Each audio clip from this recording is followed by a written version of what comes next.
बात चलेगी तो ज्ञान की बात चलेगी, फिर वही बात याद आएगी, क्या ये सुना देना बच्चों को, विद्या बिना मति गई। यदि विद्या नहीं है तो बुद्धि नहीं है, मति बिना नीति गई। यदि बुद्धि नहीं है तो प्लानिंग नहीं है, योजना नहीं है, कोई नीति नहीं, आगे का रास्ता नहीं है।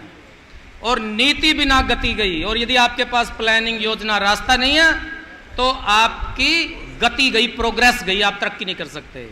और गति बिना वित्त गया।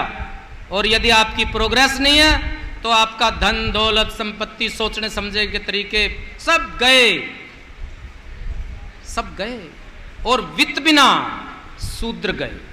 और जिसके पास यह नहीं, उनका बच गया क्या, ये तो बताओ।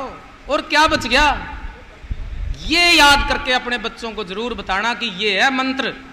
यदि आपने आगे बढ़ना है, जो पुश्तैनी कारोबार है आपके, उनको छोड़ना है, दूसरा रास्ता बदलना चाहते हो, और क्या तरीका है? कोई तरीका नहीं है सिवाय एजुकेशन, सिवाय शिक्षा के, कोई तरीका नहीं। इसलिए ज्ञान प्राप्त करो, शिक्षा प्राप्त करो। जिस तरह का ना अड़के आ उठनी चाहिए आपके बालकों के ज्ञान खान की। यहां तक कदमी लेके जावे तो मतलब जा नहीं रहा। क्यों? क्योंकि हमारे समाज में इस बात की चर्चा नहीं है, बच्चों का कसूर नहीं है, हमारे परिवारों में माहौल नहीं है। उस माहौल को बनाओ। आप क्या सोचते हो कि भगत सिंह वैसे ही पैदा हो गए? 4-4 पीढ़ियां उनकी खपी हैं, उनके दादा, उनके बाप, उनके चाचा, गुरु गोविंद सिंह, गुरु नानक, वहां पैदा हुए हैं ये लोग। आप क्या सोचते हो हमारा अचानक ही कोई पैदा हो जाएगा? ना, ऐसे नहीं फूल खिलते। उसके लिए आपको परिवार में माहौल बनाना पड़ेगा।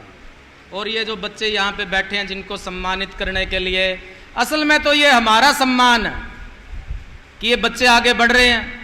ये पुरानी सारी बाधाओं को, दिक्कतों को, सब चीज़ों को पीछे करते हुए, परिवारों के अंदर जो पिछड़े हुए विचार हैं, आपको पता है, मैं बता सकता हूँ, मैं यूनिवर्सिटी में पढ़ाता हूँ, कॉलेज में भी पढ़ाया मैंने 15 साल।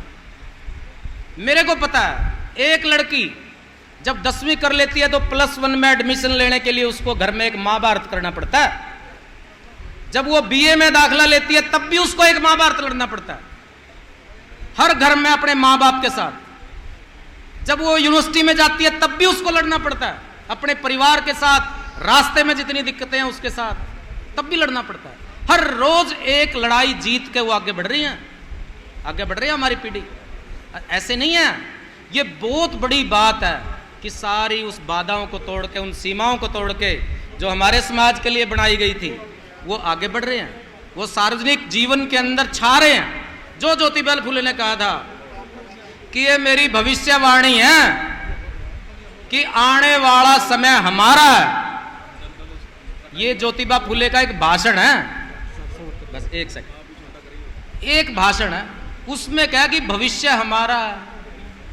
तो वो भविष्य दिख रहा है हमें जगह जगह जगह जगह। लेकिन इस चाल को और तेज करो साथियों, अपने घरों में माहौल बनाओ।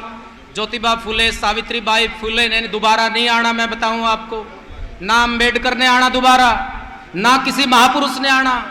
सबके अंदर थोड़ा थोड़ा अंश इनका है। यदि इनके आप सच्चे वंशज हो, यदि आप ये आपके पुरखे हैं, तो अपने अंदर के ज्योतिबा फुले को, अपने अंदर के कबीर को, अपने अंदर के महात्मा बुद्ध को, अपने अंदर के अशोक महान को, अपने अंदर के अम्बेडकर को जगाओ, थोड़ा थोड़ा जगा लो, तो जरूर इस देश के अंदर, जरूर इस देश का नक्शा बदलेगा, तस्वीर बदलेगी, ऐसी मेरे को उम्मीद है। तो बहुत बहुत धन्यवाद कि आपने ये कार्यक्रम रखा, मुझे बुलाया, अपने बीच में शामिल किया, और फिर उसी एक नारे के साथ मैं अपनी बात समाप्त करूंगा।